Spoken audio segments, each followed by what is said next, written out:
Hundreds of people use TARTA in Northwest Ohio every day. Now, the Transit Authority is considering asking voters to fund the service in a different way. And that is the topic of today's Rant and Rave with blogger Lisa Renee Ward. I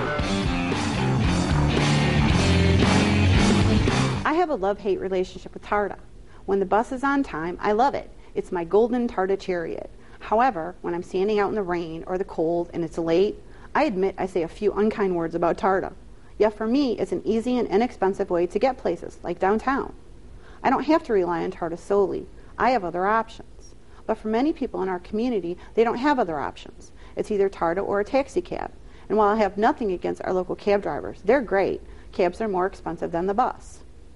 Here in Lucas County, there are some communities that don't opt into TARTA, which means for residents in these areas, like Springfield Township, Holland, Oregon, Monclova Township, there's no public transportation system.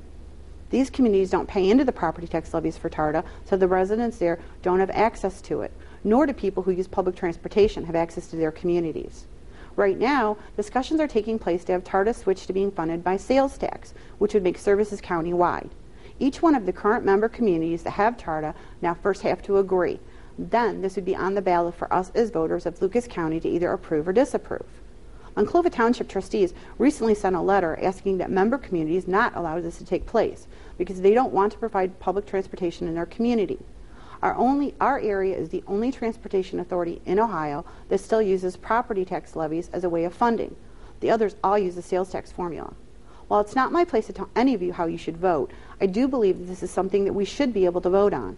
This, to me, is not the type of decision that should be made by a few, but it is one that should be made by voters of this area. That way, no matter the outcome, we as a community have decided. For Fox Toledo Rant and Rave, I'm Lisa Renee Ward of Glass City Jungle. Remember, you can catch Rant and Rave every Tuesday and Thursday right here on Fox Toledo News, first at 4. And as always, these opinions do not reflect the opinions of Fox Toledo or its employees.